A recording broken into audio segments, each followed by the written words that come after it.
Hi everyone, my name is Kristen Hayes and I'm an independent Stampin' Up! Demonstrator.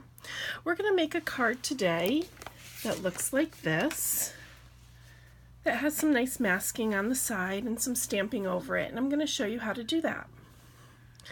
Our first piece of paper is a piece of the Cherry Cobbler cardstock, and it's cut at 8.5 by 5.5, and then it's scored at 4 1/4, and then you just want to fold that.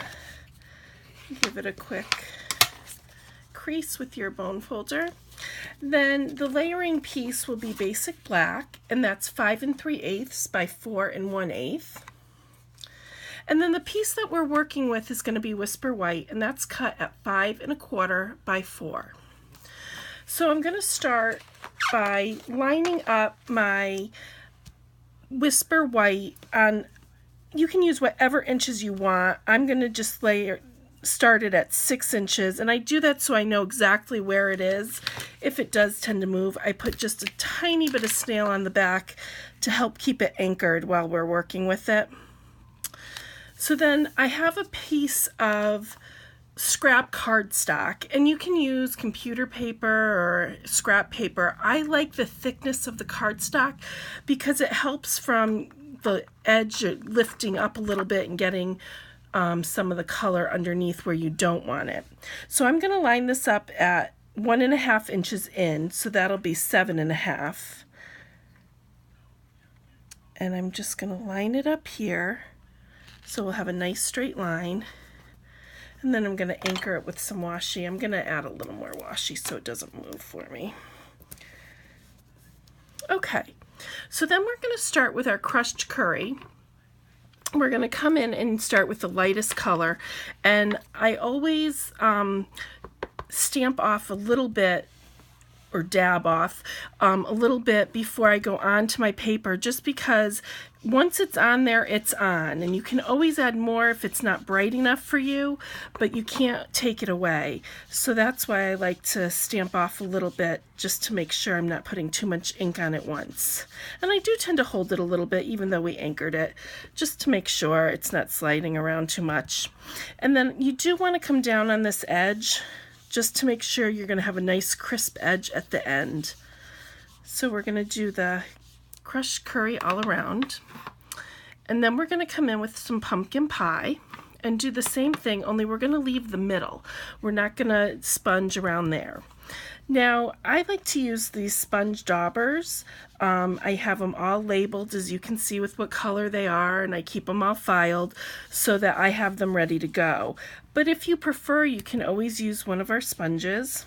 I like to cut the sponges up into 1/6 or even 1/8 so that they go a little bit further. And then you can sponge however you would like. I just like the smaller use of this for this technique anyways, for this technique. So then we're going to come in with our darkest color, which is the Cherry Cobbler. And just be careful with this one, it does come out really dark, so you just want to make sure you don't add too much. And again, coming right down this line, straight up and down to make a nice crisp line, and then you can come in and kind of swirl it so it blends in a little bit better for you.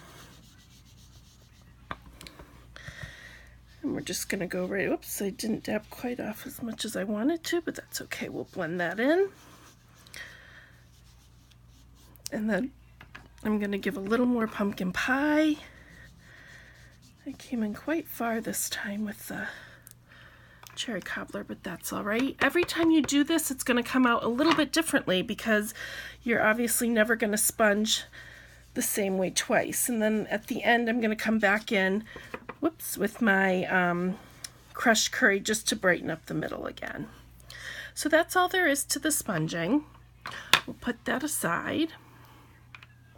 And then you can take this off. And you can see you have a nice crisp edge right there. So then we're going to use the nice floral and leafy stamp from the Hold On to Hope stamp set. Let's see if you can see that there. It's this stamp right here, but this whole set is wonderful, and it does have matching framelits, which is always a plus for me. I don't like to fussy cut, so anytime I can get a framelit, I'm there. Okay, so we're going to ink this up in the Memento Black, and then we're just going to come in and angle it a little bit and stamp right across where we sponged onto the Whisper White too. And then we're going to do it one more time, coming in a little bit further this time. There we go.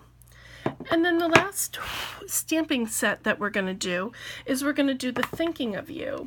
Now the Thinking of You comes from the Rooted in Nature stamp set. This comes in 2 cases. And this also, let me get it in frame a little bit better for you. This also has matching framelits for some of the pieces as well. This is new in the 2018-2019 annual catalog, and I have used this to death already. So we're going to ink up the Thinking of You, and we're just going to stamp right here and just press a little bit. So we have a nice crisp image.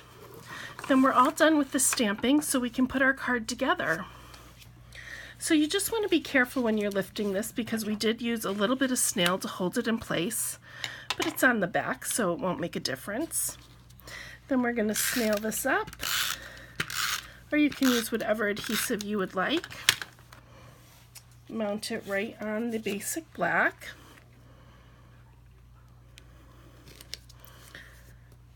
And then we're going to mount that right onto the Cherry Cobbler.